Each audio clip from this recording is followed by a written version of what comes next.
নমস্কার। আজকের গল্প টেনিদা সমগ্র থেকে নেওয়া ব্রহ্ম বিকাশের দন্ত বিকাশ। হাবুল আর ক্যাবলা কলকাতায় নেই। গরমের ছুটিতে একজন গেছে বহরমপুরে পিসিমার বাড়িতে আম খেতে, আর একজন মা বাবার সঙ্গে উধাও হয়েছে শিলংয়ে। এখন পটল ডাঙা আলো করে আছি আমরা দুই মূর্তি, আমি আর টেনিদা। টেনিদাকেও তিন তিনেক দেখা যাচ্ছে না, কোন তালে যে ঘুরছে কে জানে।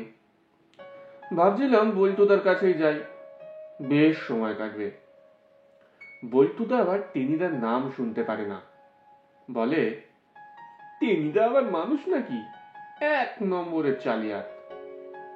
কেবল এই উষ্টুম ধুষ্টুম গল্প বানাতে পারে আর সকলের সঙ্গে মারামারি করতে পারে। আর টেনিদা বলে, বলটে ও তো একটা গোভূত, ফুটবল মাঠে একবার পেলে এমন একখানা ল্যাং মেরে দেব না, এক মাস চিৎপটাং হয়ে থাকবে। তো বল্টুদার কাছে বেরোচ্ছি, হঠাৎ টেনিদার সঙ্গে দেখা। কিরে, মুখখানা যে ভারী খুশি খুশি দেখছি, একেবারে ছানার পোলাওয়ের মতো। বলি কোথায় যা হচ্ছে? প্রায় বলেই ফেলেছিল বল্টুদার বাড়ি, কিন্তু সঙ্গে সঙ্গে সামলে নিলুম, তাহলেই আর দেখতে হতো না। ফটাং করে একটা রাম গাত্তা পড়তো মাথার উপর। বললুম, এই ইয়ে মানে একটু হাওয়া খেতে যাচ্ছিল। দূর দূর, হাওয়া আবার খায় নাকি? হাওয়া খাওয়ার কোনো মানেই হয় না। হাওয়া খেয়ে পেট ভরে? চপ, কাটলেট, পুডিং এইসব খাবি? শুনে তো আমার রোমাঞ্চ হলো। বললুম, কেন খাবো না, আলপাত খাবো, পেলেই খাবো, কিন্তু কে খাওয়াবে? তুমি? টেনিদা আমার পিঠে ঢাই করে একটা চড় মারল। বদনাম দিসনি বেলা, বদনাম দিসনি। বদনাম মানে? আমি এই টেনিরাম শর্মা কাউকে কখনো খাওয়াই না, নিজেই খেয়ে থাকি বরাবর। আর এ হচ্ছে আমার নীতি, মানে প্রিন্সিপাল। তোকে খাওয়াতে গিয়ে প্রিন্সিপাল নষ্ট করব? তুই দেখছি একটা নিরেট কুরবক। আমার বুক ভরা আশা ধুপ করে নিভে গেল। শুকনো মুখে বললুম, তবে কে খাওয়াবে? কার গরজ পড়েছে আমাকে চপ, কাটলেট, পুডিং খাওয়াবার? আছে আছে, লোক আছে, সব খাবার সাজিয়ে বসে আছে, কেবল খেতে পারলেই হয়। অ দোকানে? আমি বেজার হয়ে বললুম, খাওয়া দাওয়ার কথা নিয়ে এসব ঠাট্টা করো না তো টেনিদা, খুব সিরিয়াস ব্যাপার এগুলো, মনে ভীষণ ব্যথা লাগে। তোর মগজে না কিচ্ছু নেই, সব ঝিঙে চচ্চড়িতে ভর্তি। দোকান টোকান নয় রে, একদম ফ্রি। তুই গেলেই টেবিল সাজিয়ে খেতে দেবে, কিন্তু খেতে পারবি না। শুনে কেমন তালগোল পাকিয়ে গেল। টেবিল সাজিয়ে খেতে দেবে অথচ খেতে পারবো না? পচা টচা বুঝি, নাকি কৃষ্ণনগরের মাটির তৈরি? আসল, অরিজিনাল, একদম ফ্রেশ। খেতে দেবে অথচ খেতে পারবি না, উল্টে চোখ কপালে তুলে মরতে মরতে ফিরে আসবি। এই যে দেখছি রহস্যের খাসমহল তৈরি করছে। চপ, কাটলেট, পুডিং নিয়ে এসব ধসনামও আমার ভালো লাগে না। আমি রেগে বললুম, ওসব বানিয়ে বানিয়ে যা তা বলছো, আমি চললুম। আহা, চটে যাচ্ছিস কেন? টেনিদা বললে, আমি তো তোকে নেমন্তন্ন করতে আসছিলুম, সেই সঙ্গে বলতে আসছিলুম খেতে দেবে অথচ খেতে পারবি না। মাঝখান থেকে প্রাণ নিয়ে টানাটানি, খেতে দিয়ে বুঝি লাঠি পেটা করে? দেখ, খুব মিষ্টি মিষ্টি হাসির গল্প করে, আর সেই গল্পই হলো মারাত্মক। কিচ্ছু বুঝতে পারছি না। তাহলে সবটা তোকে খুলে বলি আয়। দুজনে মিলে বসে পড়লুম চাটুর্যেদের রোয়াকে। টেনিদা বললে, ব্রহ্ম বিকাশ বাবুকে জানিস? বললুম, না। আমার বিটকেল নামের কাউকে চিনি না, চিনতে চাইও না। আরে তিনি তো খাওয়াতে চান। খাওয়াতে চান তো খেতে দেন না কেন? আর মানেটা কি? হ্যাঁ, ওইটাই তো রসিকতা। হ্যাঁ, বলছি, মন দিয়ে শুনে যা। বুঝলি, ব্রহ্মবিকাশ বাবুকে আমিও চিনতুম না। একদিন শ্রদ্ধানন্দ পার্কের সামনে নিজেই যেচে আলাপ করলেন আমার সাথে। বললেন, তুমি পটলডাঙ্গার টেনিরাম? বেশ বেশ, বড় আনন্দ হলো। অনেক নাম শুনেছি তোমার। তোমার বন্ধু প্যালারামের লেখা দু একটা গল্প পড়েছি। তা এসো না আজ বিকেলে অখিল মিস্ত্রি লেনে আমার বাড়িতে, একসঙ্গে একটু চা টা খাওয়া যাবে। বুঝলি, সে হলো গত বছর পুজোর সময়। তোরা তো কেউ তখন কলকাতায় নেই, থাকলে তো দলবল শুদ্ধই যেতুম। কিন্তু গিয়ে বুঝলুম তোদের নিয়ে গেলে একটা কেলেঙ্কারি হয়ে যেত। অখিল মিস্ত্রি লেনের বেশ বড় একটা বাড়ি। পাট না ঝোলাগুড় কিসের একটা ব্যবসা করে অনেক টাকা কামিয়েছেন এই ব্রহ্মবিকাশ বাবু। বিয়ে থা করেননি, একাই থাকেন। খুব ছিমছাম, দারুণ পরিপাটি। বাড়িতে থাকবার মধ্যে একজন বুড়ো আধবুড়ো চাকর। দরজার বেল টিপতেই সে এসে খুব খাতির করে নিয়ে গেল একেবারে ডাইনিং হল। আর সে কি এলাহি কাণ্ড! পট ভর্তি চপ, কাটলেট, সিঙ্গারা, প্লেটে বোমার তালের মতো ইয়া একটা পুডিং। কি সব দামি দামি কাপলেট, তোকে কি বলবো বেলা। একটা চেয়ারে যে জাঁকিয়ে বসেছি, অমনি উল্টো দিকের চেয়ারে বসলেন ব্রহ্মবিকাশ বাবু। আমাকে দেখি তো চিনি মাখা হাসি এসে বললেন, এসো হে, তোমার জন্যই তো বসে আছি। খাবারের আয়োজন দেখেই তো আমার 1 বছরের খিদে একসঙ্গে পেয়ে গেল বুঝলি। বললুম, কি সৌভাগ্য। বলেই প্লেটে গোটা 2 কাটলেট একসঙ্গে তুলে নিলুম। ব্রহ্মবিকাশ বাবু আর চোখে একবার চেয়ে দেখলেন, তারপর মুচকি হেসে বললেন, এসো হেঁটে নিলাম, একটু মজা করে খাওয়া যাক। শুনেছি তুমি খুব খেতে পারো, আমিও খাইয়ে লোক। হোক, কম্পিটিশন হোক, দেখা যাক কে কত তাড়াতাড়ি খেতে পারে। তুই তো জানিস পেলা, এরকম কম্পিটিশনে আমি সর্বদাই রেডি। নিজের খাবার চোখের নিমেষে ফিনিশ করে কিভাবে যে তোদের প্লেটগুলো টেনে নি, সে তো হাড়ে হাড়ে টের পাস তোরা। বললুম, সে তো খুব আনন্দের কথা। মনে মনে ভাবলুম, দাঁড়ান মশাই, আজ ব্রহ্ম খাওয়া খাইয়ে দেব আপনাদের। কিন্তু টেনিদা থামল। আমি আকুল হয়ে বললুম, কিন্তু কি? আরে দাঁড়া না ঘোড়ার ডিম। মুখটাকে আলু ভাজার মতো করে টেনিদা বললে, মনে দুঃখটা একটু সামলে নিতে দিবি না? বুঝলি, কিচ্ছু খেতে পারলুম না, একখানা মোক্ষম বিষম খাওয়া ছাড়া। আর আমি যখন কপালে চোখ তুলে ত্রিভুবন দেখছি, তখন সব খাবারগুলো ব্রহ্মবিকাশ বাবু পরিপাটি করে খেয়ে ফেললেন। কিরকম? আরে সেইটাই তো পেঁচ। এক কামড়ে যে 8খানা কাটলেট মুখে পুরেছি, ব্রহ্মবিকাশ বললেন, ওই টেনিদা, একটা মজার ব্যাপার শোনো। এক ভদ্রলোক না পকেটে একটা মস্ত ছুঁচো নিয়ে বাসে উঠেছেন। যেই পকেট মার সে পকেটে হাত ঢুকিয়েছে, অমনি ছুটোটা করে দিয়েছে তার আঙুলে এক কামড়। বুঝলি, ফের একটা বাজে মিথ্যে কথা। কেউ কি ছুঁচো পকেটে নিয়ে বাসে ওঠে বল? ছুঁচো কি মানি ব্যাগ, না রুমাল, কিংবা চাবির রিং? কিন্তু এমন বিটকেল ভঙ্গিতে কথাটা বললেন, শুনে আমার বেদম হাসি পেয়ে গেল। আর সেই হাসির চোটে ওই 8খানা কাটলেট গলায় গিয়ে আটকালো বুঝলি। তো আটকে যাই আর কি। চাকরটা বোধহয় জল হাতে রেডি ছিল। মাথায় থাবড়ে থাবড়ে জল দিতে যখন আমি খানিকটা সুস্থ হলুম, তখন বুঝলি প্রায় সব ফিনিশ। কেবল আমার পাতে সেই 8খানা কাটলেট পড়ে আছে, আর গোটাটাই উনি তুলে মেরে দিয়েছেন। চুপচুপ করে বললেন, আহা টেনিরাম, বিষম খেয়ে কম্পিটিশনে হেরে গেলে তো, খাবার তো আর নেই, একটু চা খাবে নাকি? চা খেতে গিয়ে আবার একটা বিষম খাই আর কি। আমি ঘট ঘট করে বেরিয়ে এলুম। টেনিদার কথা শুনে আমি বললুম, ওটা একটা অ্যাক্সিডেন্ট টেনিদা, হঠাৎ বিষম খেয়ে তুমি খেতে দিলে না। মোটেই না, ওই হচ্ছে ওর কায়দা। রাস্তায় বেরিয়ে 4-5টা ছেলের সঙ্গে দেখা, দুজন তো আমাকে চেনে। আরে একজন ওই বিশুরে, সুরেন্দ্রনাথ কলেজে ব্যাকে খেলতো। বিশু বললে, ব্যাপার কি টেনিদা, ব্রহ্ম বিকাশ চোংদারের বাড়ি বুঝি খেতে গিয়েছিলে? প্রাণ নিয়ে ফিরেছ তো?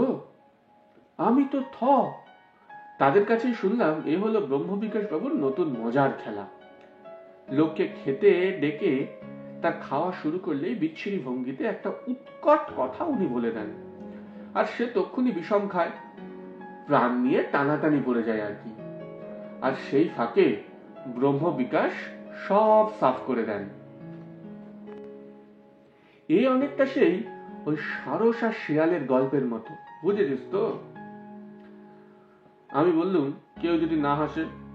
রাম গরুর হয়। আরে রাম গরুর কেউ হাসিয়ে দেবেন, এমনিও বলার কায়দা। তুই আমি কি রে, একবার এক জাবরেল কাবুলিওয়ালাকে পর্যন্ত। কাবুলিওয়ালা? তাকে পেলেন কোথায়? কি আর করবেন, কেউ তো আসে না, সবাই চিনে ফেলেছে কিনা। শেষে রাস্তা থেকে এক কাবুলিওয়ালাকে অনেক ভুজুং ভাজুং দিয়ে ডেকে আনলেন। তো তারপরে খেতে দিয়েই উনি শুরু করলেন, समझा है आगा साहेब, एक आदमी को बहुत लंबे दाढ़ी था, वही दाढ़ी में एक जीन तो घुस गया। जब वो आदमी कुछ खाने के लिए मुंह खा लेता है, और वही जीन सब लड्डू मंडा झा करे केरे लेता, और दाढ़ी में छिपा के अपनी भी खा लेता। মানে বুঝলি না, একটা লোকের লম্বা দাড়ির ভেতরে একটা জিন ছিল, মানে একটা দৈত্য ঢুকে গিয়েছিল। সেই লোকটা লাড্ডু মন্ডা যা কিছু খাবার জন্য মুখ তুলতেই যা করে জিন সেটা কেড়ে নিয়ে খেয়ে নিত। তারপর যেই বলা, কাবলিওয়ালা এমন বিষম খেলো যে 3 দিন হাসপাতালে। তারপর সেই যে দেশে চলে গেল, আর তার পাত্তা নেই। আমি বললুম, কি ডেঞ্জারাস, শুধু ডেঞ্জারাস, যাকে বলে পুঁদিচ্ছেরি। কিন্তু এখন হয়েছে কি, আজ সকালে ওর সঙ্গে আমার দেখা হয়েছিল। বললেন, টেনিদা, অনেকদিন তো তোমার সঙ্গে চা খাওয়া হয়নি, আজ বিকেলে এসো না, বেশ মজার গপ্প টপ্প করা যাবে। আমি বললুম, আমার বন্ধু পেলাকে সঙ্গে আনবো নাকি? উনি বললেন, সে তো খুব ভালো কথা, নিশ্চয় নিয়ে আসবে। কিরে পেলা, যাবি নাকি? আমি আজকে বললুম, নেভার, আমি চপ কাটলেট খেতে চাই, বিষম খেতে চাই না। টেনিদা খুব গম্ভীর হয়ে গেল। তারপর বললে, লুক হিয়ার পেলা। ইয়েস স্যার, ইয়ার্কি দিসনি, ব্যাপারটা খুব পুঁদিচ্ছেরি, একেবারে মেফিস্টোফিলিস যাকে বলে। আমি একটা প্ল্যান ঠাউরেছি, ওসব কোনো প্ল্যান ফ্ল্যানের মধ্যে আমি নেই। আমার একটুতেই দারুণ হাসি পায়, শেষে মারা যাবো নাকি?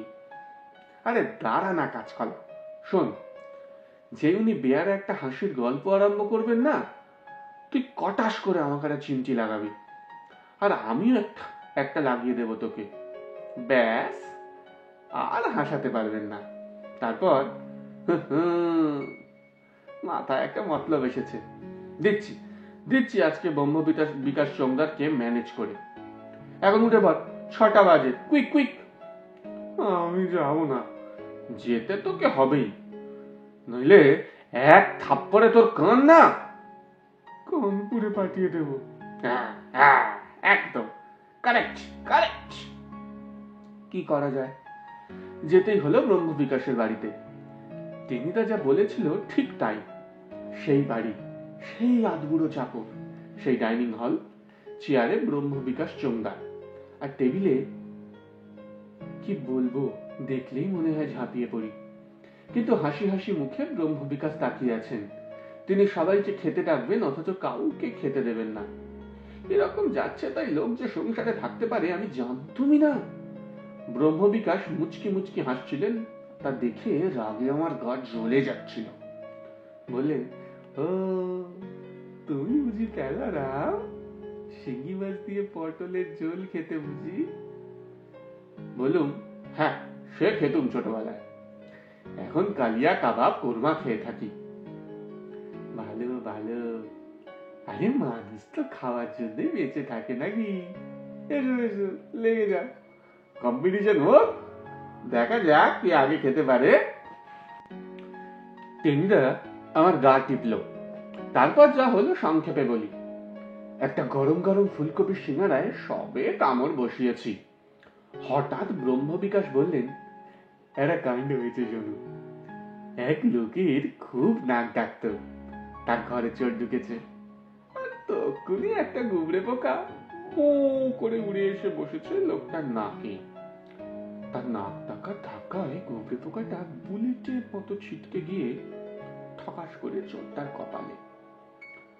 বলার এমন কায়দা যে তক্ষুনি স্রেফ আমার অপঘাত ঘটে যেত, কিন্তু সঙ্গে সঙ্গে আমার হাঁটুতে টেনিদার একটা রাম চিমটি, আর আমিও টেনিদার পিঠে এক মোক্ষম চিমটি। দুজনেই একসঙ্গে চেয়ে করে উঠল। ব্রহ্মবিকাশ কেমন বোকা বনে গেল, আর তক্ষুনি থেমে গেল গল্পটা। কি হলো তোমাদের? আমার হাঁটু জ্বালা করছিল। টেনিদারও যে খুব আরাম লাগছিল তা নয়। উচ্চে খাওয়া মুখে টেনিদা বললে, আমাকে হয়েছে কি, হাসির গল্প শুনলেই আমাদের কেমন কান্না পায়। কান্না পায়? পায় বই কি, শিবরামের গল্প পড়তে গেলেই পেলার তো দাঁত কাপাটি লাগে। আমি তো সুকুমার রায়ের পাকলা দাসু পড়ে একবার এমন কেঁদেছিলুম যে বাড়িময় জল থই থই। ব্রহ্মবিকাশ সামলে নিতে চেষ্টা করলেন। সেই ফাঁকে আমাদের হাত চলতে লাগলো। তারপরে ভারী দুঃখের কথা বলে ভীষণ বেজার হয়ে দুটো চিংড়ির কাটলেটে টান দিলেন। টেনিদা আবার একটা তার হাত থেকে প্রায় কেড়ে আনলো।